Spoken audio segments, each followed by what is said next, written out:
Hey guys, welcome to Studio B at Edith's Quilt Shop. Today I have Edith in the studio with me. Welcome, Edith. Thank you, Keith.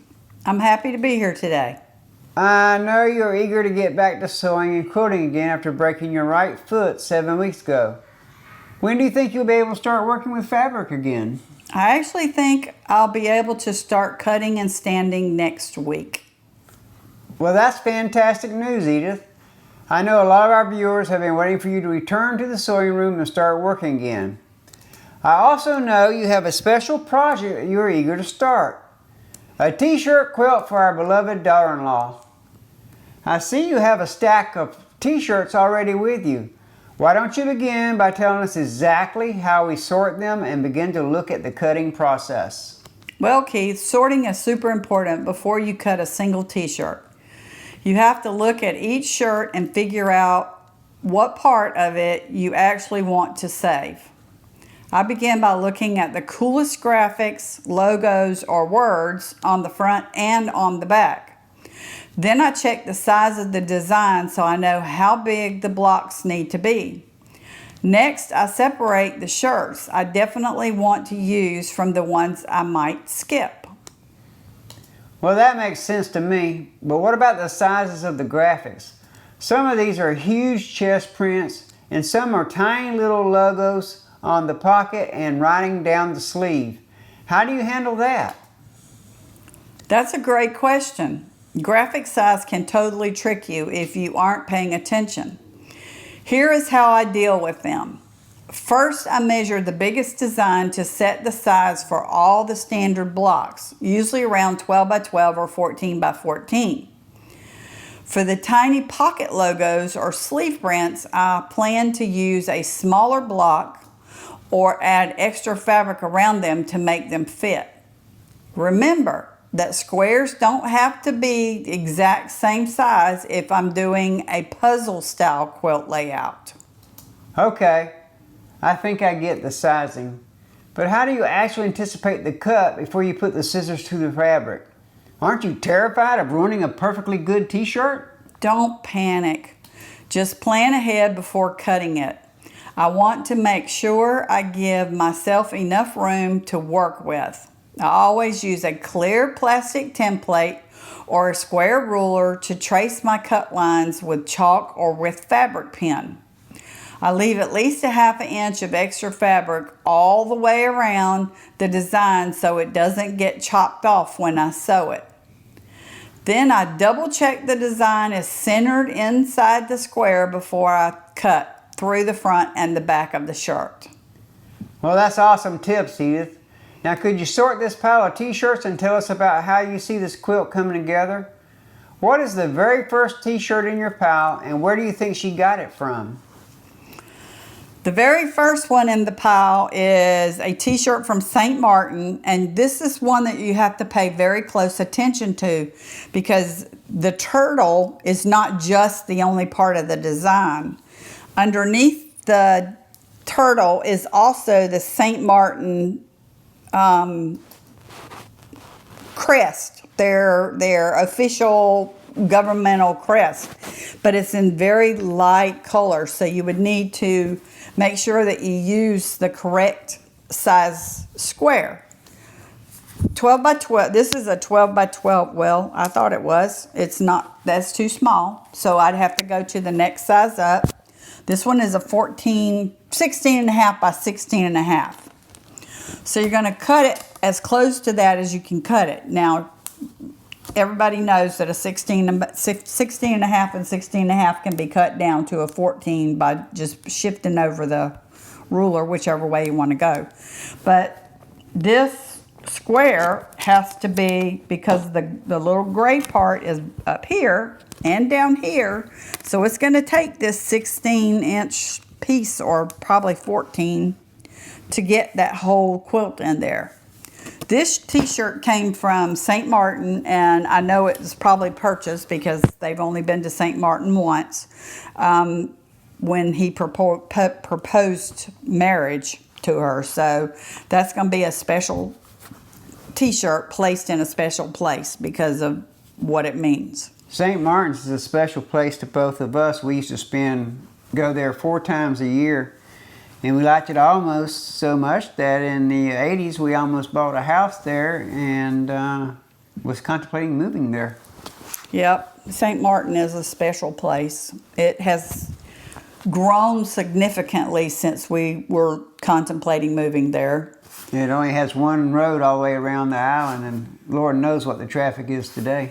Last time we were there, several years ago now, it took a lot longer to go all the way around the island than it did previously. The speed limit was 35, but you couldn't go over 25 then during the daytime. Right. Just to add a little tidbit here, when you're cutting t-shirts and you're cutting down the sides to get your size that you need, this particular t-shirt has a seam allowance. Has a seam, so you can just cut this one. This would be an easy one to cut. Cut down the seam, around the sleeve, the shoulder, around the neck, the shoulder, the sleeve, and down the other side of the seam. And that'll give you one piece of this t-shirt to be able to just lay flat. Now, these t-shirts are going to have to be ironed before I cut anything because there's a whole lot of wrinkles in them from shipping here. The next one I have is a blues music shirt from Philadelphia. This one has both and it's a large one, so it's going to end up having to be cut out of the 18-inch. We'll have to cut the top 18 inches. Obviously, the sides won't make 18. They'll make about 16, so I'll cut it into a rectangle. This one will have to be a rectangle, I'm afraid. I'll have to look closer, but it looks like it will be to get it all in because of the size of this shirt and this print. Pull it up here around the neck. You don't want the neck in it. And see, there's not a whole lot left down here at the bottom. You got to hold it up a little more. Here you go. Not a lot left, so it'll be cut using this square to get the length of it in there. This shirt also is one that has something on the back. So when you lay your quilt out, you're going to want to lay this side somewhere close to this side. What does it say? It says, "Warm Daddy opened the door, turned on the lights, shuffled his feet, grabbed the harp, and said, let there be blues." Let there be blues. All right. So this you have to kind of lay this shirt. You don't want the reds to be close to each other usually, but in this case you're going to have your reds close because you want the two t-shirts running close together. How do you keep from cutting through both sides at the same time? You cut, in order to do this one, you would have to lay it out, iron it, get your straight edge here on the side, and cut down that straight edge with a pair of scissors. Cut down the seam, basically, and then cut out the sleeves and cut across the top the same way we did the other one. The seams, around the neck, down the seam, and down the other side, so that you have both pieces to be able to lay out flat and then measure exactly how you're going to have to cut them. All right. This is the big Mama Jamma. This one is the whole shirt near about. It doesn't have anything on the back, so you don't have to worry about that one. But this one is definitely going to be an 18 this way and probably a 16 this way because looking at the side seams. But you're going to need that much on the side to get your ½ inch at least on the sides. See, this one and probably the Warm Daddy one, and I think there's one more in here, will end up being either a corner or in the center of the quilt. And then you'll build the quilts around it. But until I have them cut out, it's hard to tell you exactly how this is done. But this looks like it's a concert. The big Lebowski concert. Actually, it was a movie, I think. Go ahead. This one is I don't know, still sassy, still classy, sassy, and a bit smart-assy at the age of 50. All right, now this is a PG video here now. What's that language? So this one's going to be like a 12 by 12 square. I have a feeling this quilt is going to be one of those puzzle quilts. I don't think I'm going to have to add sashing. I may have enough. I asked her yesterday how big she wanted it, and she said, I don't really care. It's going to be a throw or possibly decoration. So it'll probably end up being a 50 by 60 like I usually do, instead of the big twin size. She doesn't specifically want a twin size one. Will it be a wall hanging? It can be. It'll be able to be used as a wall hanging. This one came from Australia. It says down under, and everything else is upside down. It's kind of a cute little shirt here. Then this one is a Amalfi Coast. I have a feeling this one came from their recent trip to Italy. But you see, a lot of these shirts are dark, so I'm going to have to try to make sure I put colors between them, because I don't want two dark ones right side by side, because that just brings the color down on the quilt. This one came from Germany. I'm sure it came from when they went to Oktoberfest. But it's just a small one, so I'm going to have to cut this one, and there's a couple more in here, and probably piece them together to fill in holes maybe on the puzzle quilt. But we'll have to see how that goes. Well, if you do a puzzle quilt, we'll do a video explaining what a puzzle quilt is. Okay, this one is one that will go definitely with the St. Martin one, because this is a Aruba shirt. And you can see that it has a little bit of light coloring that goes all the way down here. So it's not just this part of it. You're going to have that for the whole quilt. And it also has seams, so it'll be easy to cut. But this was their honeymoon when they went to Aruba. This one is Whirlwind Whitbidier. I'm not sure what that's all about.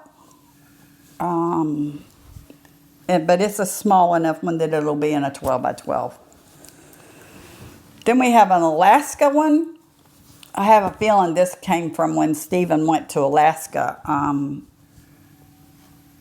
fishing. So it'll be, it might be a 12 by 12. It may have to come out to be like 14.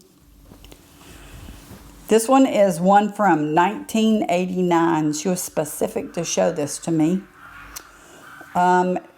It's from Wildwood, New Jersey. Harbor Inn, Robinson's, Wildwood, New Jersey. And it has two things. It has the front and it has the back. So this is another one that you're going to want to piece them together. This one's not quite as critical as the Warm Daddy one is. Then this one has three parts to it. This one has a front patch, a back, and a sleeve. So we could put Whistler all over it. It's exactly the same, so it's not connecting. This one just says Whistler Canada on it. It's not like the Warm Daddy one where it's got actually words to a blues song next to it. So this one we could put and piece it together anywhere in the quilt so that you have it. And this I could piece in either across this way. We could put it in and put it sideways. So you could do it several different ways with that one. Here's another white one, or kind of a yellow color. So that's two light ones. Grand Canyon. Not sure. I mean, they do a lot of traveling, so I'm not sure when they went to the Grand Canyon, but there's a Grand Canyon one. Then we have a purple tie-dye one. It says, I funk every Friday night with WXPM, so it's apparently a radio station. Some kind of radio promotion. I think this is also WXPN. I think it's also the one that does the blues. So, but if we needed extra sashing or something for something, we could actually use the back of this shirt as part of your sashing. unless you're wanting sashing to completely match all the way around. This is from their trip to Ireland. This is the pubs of Ireland, and it's a whole bunch of different pubs on here. This one's going to be a 14 by 14 at least to get all of it in, because it goes, there's even a little icon down here at the very, very bottom. Then we have her mom Yukon. Lauren, her daughter went to Yukon, so she has a Yukon mom shirt, so that'll be in there. Then we have another blues shirt. Ain't Nothing But Home of the Blues. And it's a double shirt. So we can take both of these, and this one doesn't have, Soho London doesn't have any words, so you could put this one separate from like the Warm Daddy one is. You could put it in two different places. Victory, Hot Devil, India Mail Pail. Oh, India Mail Pail. Okay. So this is one from probably Stephen's trip to India. He might have brought this home to her. And then we have another Grand Canyon. Then we have an Aspen one that's going to be a mega shirt. And it has all of the things that you can do in Aspen, which is kind of cool. Then we have another one that's going to be it's a big thing because of the size of the medallion in the middle. It's going to take probably, it may go 14. But this one looks like it came from Ireland. No idea. It's got Dublin in here, so I have a feeling it's an Ireland one. It's written in Gaelic then. Here's another St. Martin shirt, which is a small shirt. So we would be able to cut this one out and use it to piece things together. And then the last one is a Joseph Phelps Vineyards shirt, and it's kind of dark. So to use it, we're going to take this out, and we might have to put some white binding or some kind of sashing around this to pull this out because it's so dark in there. And those are the ones that I'm starting with, unless she decides to ship me some more before I get completely going here. Okay. Well, Edith, that's some great information. It looks like it's going to be a lot of work, but should make for a really nice quilt. Folks, if you want to see the steps used in making what is going to be a priceless heirloom quilt, then you need to like this video, subscribe, and comment. Ask your questions in the comments and we will respond. Join us in the next video. Bye-bye, everybody. Bye-bye.